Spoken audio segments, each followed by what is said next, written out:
Hello, this is Fear Dragon, and welcome to Breaking Out, the show about North American StarCraft 2 players. Here on this show, we spend 1 week highlighting an up-and-coming North American player. Throughout the week, we find out more about the player's history, their personality, and their playstyle over the course of 6 short episodes. On Monday, we'll interview the player and find out more about them. Tuesday through Thursday, we'll watch a game from each of the various matchups casted by your very own Fear Dragon. On Friday, we'll check out a generally awesome game with some sick play, and on Saturday, we'll kick it back with the player and have some wacky fun with some randomly selected events like handicap ladder matches, karaoke, and dance contests. Each episode aims to be about 20 to 30 minutes long, so you can learn more about the North American StarCraft 2 scene without interrupting your busy WCS schedule. Thanks so much for watching, and I hope you enjoy the show. Hello, this is Fear Dragon, and welcome to another episode of Breaking Out. Today we have our Protoss versus Protoss from Root Seeds' Arium. It is going to be a fantastic game, and it is Arium's favorite matchup, so let's go ahead and introduce the players officially as we spawn down here in the bottom right-hand corner. Representing Root Seeds' Academy team, it is going to be Root Seeds' Arium, the very young 14-year-old Grandmaster Protoss player. And he is going to be the highlight player of the week as he faces off against his opponent and friend and ally up here in the top left-hand corner of Belshare Vestige. On top of the blue Protoss player, he is going to be the blue Protoss player. It is going to be Roots Minigun, a great American Protoss player who has actually been nicknamed Chad Mother Effin' Jones because he is that much of a badass, folks.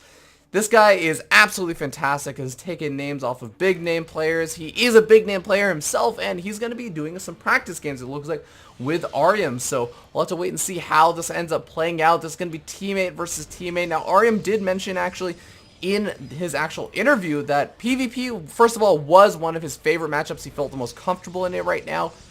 But of course, also, he did mention that, he did get a chance to practice every so often with some of his teammates from the rest of the official Root roster, such as Minigun. So these two players have probably played against each other, and I'm really interested to see how they're going to react to each other. Right now, it looks like Arium going for the more typical opening these days as a Protoss player. You go for that double gas opening, whereas it looks like Minigun kind of foregoing that second gas geyser. So Minigun already playing this out a little bit differently, and this is kind of looking a lot more like the Wings of Liberty builds that you could end up seeing, where you end up delaying that second gas geyser, maybe go into some sort of 4-gate aggression, maybe go into something else crazy.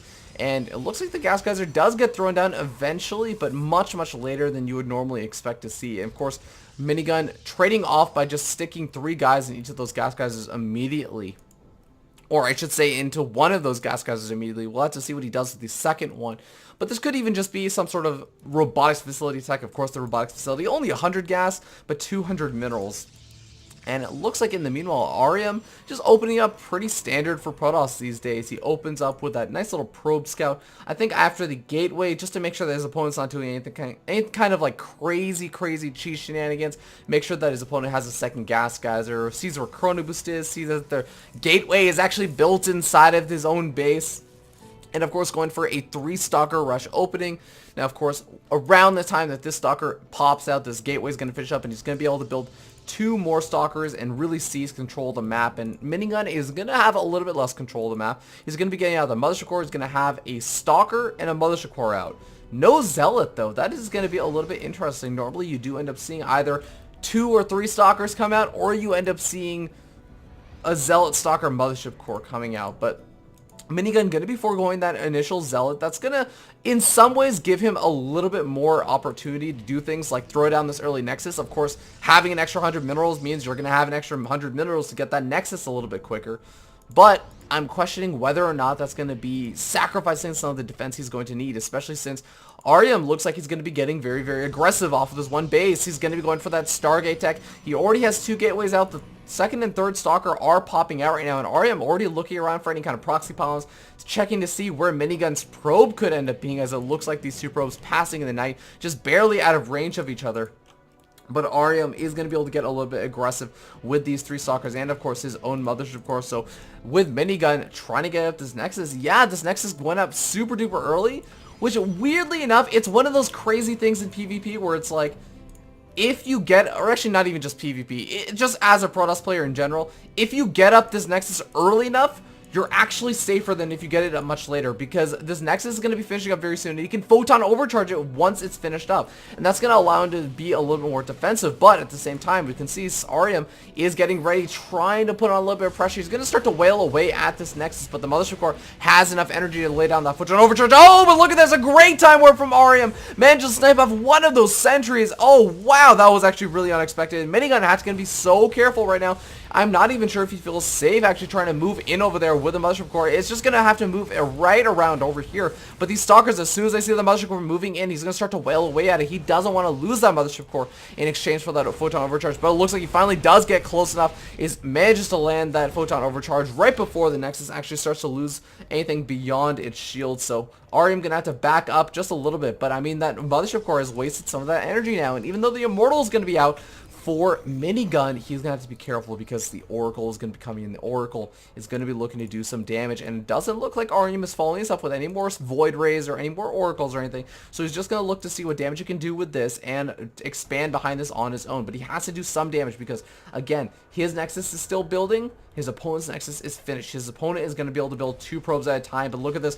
2 Stalkers already prepared from Minigun to deal with that Oracle. This is going to be a bit of a tough situation for Arium because he's going to start to fall behind in probes if Minigun continues that probe production right now, and it doesn't actually look like he's doing so. In fact, right now he's just kind of focusing on getting up those defensive units, so Arium might have actually forced out a bit more of an overreaction from Minigun than Minigun really expected. He was probably expecting, you know, a big one-base pressure play, but you know, with this pylon setup, Room Minigun going to be able to easily scout out to see that the natural expansion has been thrown down. And once he sees that, he's going to be able to resume that probe production easily. But look at this. One Oracle coming in over here, sniping off one probe and leaving. That's a beautiful play from Arium, as you can basically just do some kind of free damage like that. Keep your opponent over at home. Force him to stay at home and not be super overly aggressive. And even taking out these proxy pylons is a bit of a risk. You can see Minigun has to retreat back with the rest of his army and make sure that he can actually defend against his Oracle. But it looks like Arium does end up losing that Oracle,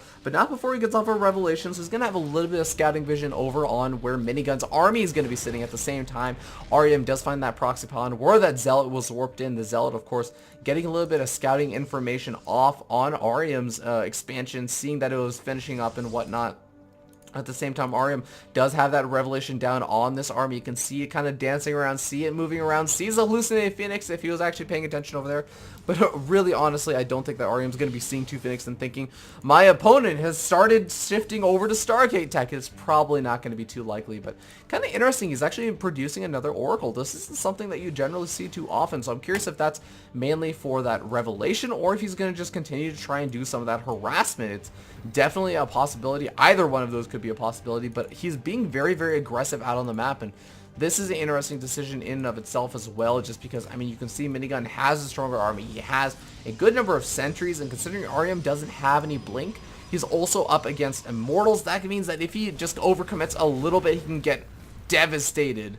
But at the same time, he does seize control of the Zelnaga Watchtower. Managed to take out a Stalker over there from Minigun that was controlling that Zelnaga Watchtower, so Minigun going to be aware that some of those units are pushing out across the map, and Minigun just kind of preparing again for any kind of big Oracle harassment. And yes, these 2 Stalkers still sitting over here, and Arium going to be coming in with the Oracle, going to start to target fire down some of these probes. Looks like he's just going to try and do what damage he can and then get out. He does manage to get out with that Oracle. Not too much damage taken over here, and at the same time, a second Oracle coming in. So Arium really laying on that pressure. He mentioned that he'd like to be the more aggressive player, doesn't like to be the defensive one, and he's really showing that he's keeping his opponent at home with these 2 Oracles, while he kind of gears up with a bit of aggression over here with the main army. He's starting to warp in additional Stalkers. He's getting up Void Rays, which are going to be very, very strong against the mostly Stalker composition of Minigun right now. So we'll have to see if this will end up working out. The Oracle coming back in over here, but Photon Overcharge does get laid down. No blink actually out just yet for Minigun. Minigun, of course, actually going for Templar Archives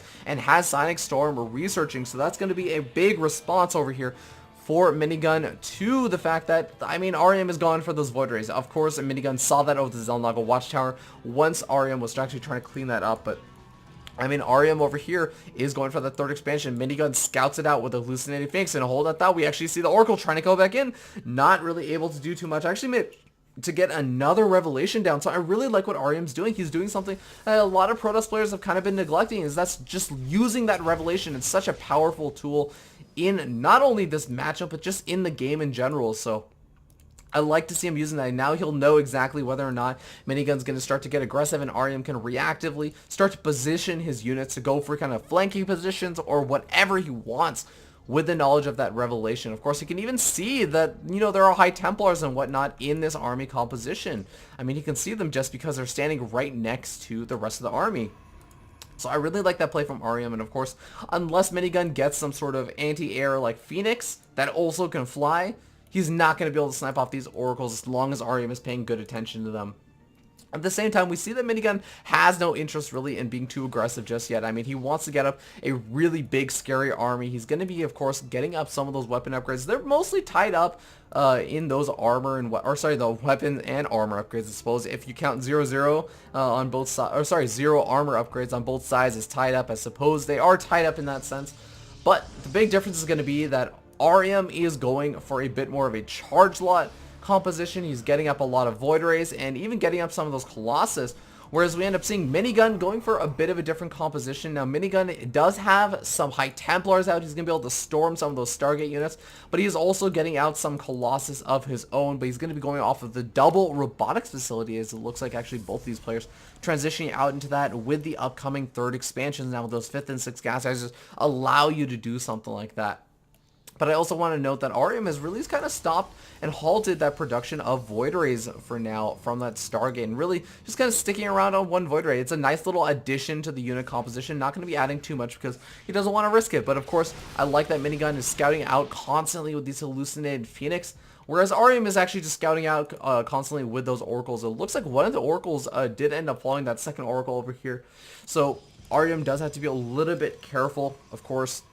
Minigun has the Twilight Council, so he could actually end up researching Blink if he so chooses a little bit later on, but not actually going to be going for that just quite yet. In the meanwhile, this Oracle's still going to be able to move in over here, maybe do a little bit of harassment over to the main base. Again, only the single Photon Cannon really covering any kind of angles, and you know, upgrade's going to be chrono boosted out, and really this has just turned into such a big macro game. Not that these players really wanting to commit too much, although they keep threatening to commit. It looks like the Hallucinating Phoenix passing by each other in the night.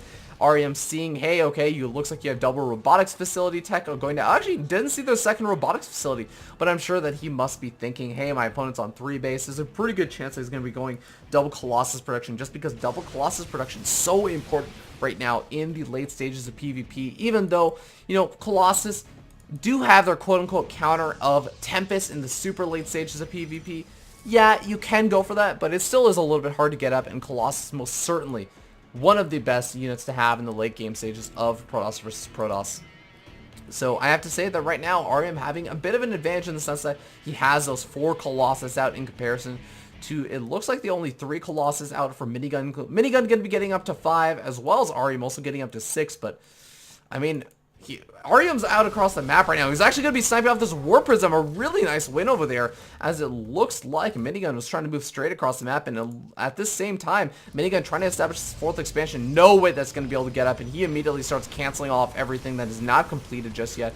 And Arium is going to seize this as an opportunity to start building some proxy pylons. These 2 proxy pylons so close to each other. It just goes to show how close they are to a big engagement right now. They're just waiting to see what will end up happening, when's going to be the best time. But look at this, I like this little move in from Minigun trying to snipe off this 3rd expansion, but Arium is prepared with those darker zealots, with those nice little skin colored zealots. He is going to be able to snipe off that proxy pylon and actually be able to take out all those zealots as well. But here we go, we might be seeing the big engagement as these armies are starting to position each other very closely, but they have to be so careful. Neither of these players wants to move up that ramp, because whoever moves up the ramp is going to be a huge disadvantage over there.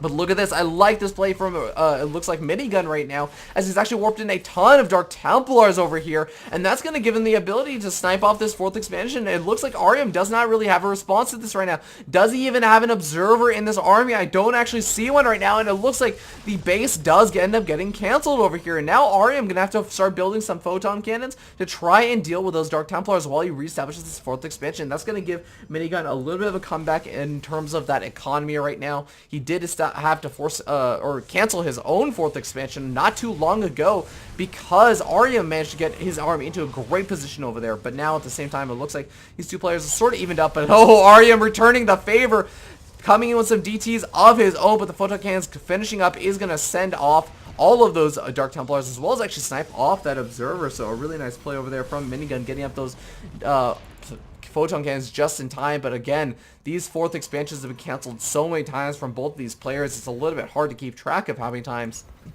But with that all being said, you have to remember the Colossus count, one of the most important parts of this game. And it looks like we might be seeing the big engagement happen right over here. Right now, Arium actually down to a single Colossus, but that can be made up for with a really solid positioning advantage right now. We have a lot of Archons available for Arium, up to 4 Archons versus the 1 Archon of Root Minigun. And Minigun needs to make sure that he can actually do some damage or somehow, and it looks like this is going to be the way that he's planning to do it. He has some DTs warped in over in the main base, and he's managed to pick off all of the photon cannons. Now he's going to be able to go after those gas guys at the same time, coming in with some Blinkstalkers over the 4th expansion, not able to do the damage over there, but he pulls the entire army out of position, and now it looks like Arium recalling over back to the natural expansion. At the same time, Minigun recalls back and just gets out in barely in enough time, and manages to do an absurd amount of damage, manages to take out, and looks like a couple of those buildings at least, and all still managing to do some additional damage over in the main base. And finally, Arium does clean up some of the damage that was done over in the main base, especially with that observer over there, and manages to finally clean up the damage being done by the stalkers over the 4th expansion. You could see a handful of those workers have been killed, but more importantly, it looks like Arium has just lost so much time, has invested a lot, and just constantly been pulled out of position. He's not going to be feeling too good right now about his situation, considering, I mean, he's had to halt some of that Colossus production and everything, but here's going to be the big advantage. Arium takes the swing back in his favor with the unit composition, because right now, it looks like he already has 2 Tempests out on the map with his army, and in the meanwhile, Minigun just now starting to get up some Tempests of his own, but they are not going to be available for this big engagement. You can see it's going to be a huge advantage for Arium, because these Tempests just do so much damage. They do 80 damage to massive units. That means that these Colossus are going to be taken out so quickly, even with 350 health. Big Psionic Storms going down from Minigun. Is it going to be enough over there, though? Arium really heavily committing to this engagement. He's not going to be able to leave anymore. He doesn't have any energy on that Mothership Core. Big Storms going down over there, and Arium actually spending a lot of his units attacking that 4th expansion. Not the ideal situation, but he just manages to do so much damage with all those Colossus. He takes out the entire gateway composition of Minigun. Is Minigun going to be able to force on the retreat right now? And that is not going to be the ideal situation for him right now. He is losing Colossus right now as those Blinkstalkers are blinking up, getting some big pot shots off over on those units. In charge, of course, also going to be a great advantage right now for Arium. Arium definitely taking a big advantage right now, up 36 supply, but this Warp Prism could still do a lot of damage. He could make this big comeback over here. Minigun could do a lot of damage with these DTs over here as he comes in over here to the natural expansion, taking out that photon cannon almost instantly, and now going to be focus firing down at natural expansion at the same time. Arium going to be going after this 4th expansion of his own, and at the same time, Minigun going after this expansion of his own. So Minigun honestly going to be a little bit ahead in terms of the base racing of the Nexus count. Right now, it looks like Minigun's still securing those 3 expansions, whereas Arium losing 2 of his own down to just this 3rd expansion as well as the main base. But these DTs coming in over here to this expansion over the 3rd. Looks like they will get taken out because there are a handful of stalkers and these massive numbers of photon cannons over here. So right now, here's the situation. Minigun is in a great economic position in comparison to his opponent. He's taken off the 4th expansion. He has done a good amount of economic damage, but at the same time, Arium has done a substantial amount of economic damage to the probe count right now. As you can see, Minigun reduced down about 8 probes less than his opponent, but also Minigun still has a bit more of an economic advantage in the sense that he is at least mining off of 3 bases, at least 5 or 6 gas geysers right now. So he still has that advantage. If he can just delay this game for a little bit longer, reestablish the 4th expansion, he's going to be in a bit of a better position. But Arium has the better army composition right now. He has a lot of Tempests in the mix right now, a lot of Colossus, and you can see that right now Minigun doesn't want to engage without a huge concave over here. The concave is definitely in favor of Minigun right now, but the Tempests are so largely in favor of Root Seeds' Arium right now that I'm not sure if it's going to matter how good the concave is for Minigun. As the Colossus are starting to fall, there are almost no more Tempests left over for Minigun, and Minigun's army has been cleaned up. Only 3 Colossus remain for Arium, but it doesn't matter. GG gets called, and Root Minigun has to tap out to his teammate Root Seeds' Arium. So really well done by both these players. Some great, fantastic play as Minigun definitely going for some very aggressive drop play, sniping off the main base, sniping off the natural expansion and the 4th expansion. And Arium just playing that out really, really smartly, getting up the unit composition he needed and realizing, hey, you know what? I'm still not out of this game. I've lost a lot of bases, but I have the better army composition. He going for all these Tempests has definitely paid off in this game, and he was able to take it eventually with some great positioning and some great unit composition building. So really well done by both these players. And yeah, it looks like Arium going to be coming out on top against his teammate. So guys, thank you so much for tuning in to Breaking Out. This has been the Protoss versus Protoss of the week. So now we finish up all the 3 matchups. Tomorrow over on twitch.tv/FearDragon64, we're going to be covering the awesome game of the week. And this is going to be just the most awesome game that Arium could find that he's going to have submitted in to be casted. This is going to be super duper fun. I'm very, very excited to see what he has in store for us, because this game was pretty awesome in and of itself. But with that being said, if you cannot catch the show live over at 9 p.m. Pacific or midnight Eastern time zone, you can always catch the VOD over at youtube.com/FearDragon64. So please go ahead and subscribe and follow those Twitch and YouTube channels. Of course, check out Root Gaming either in the chat or, of course, in just below the video if you're over on YouTube, or whether you're on Twitch. It'll be on one of those two depending on which one you're on. But with that being said, of course, be sure to check them out and check out Arium over on Twitter as well. But guys, thank you so much for tuning in. And I hope you have a wonderful day and a wonderful night. I hope to see you all tomorrow. Take care.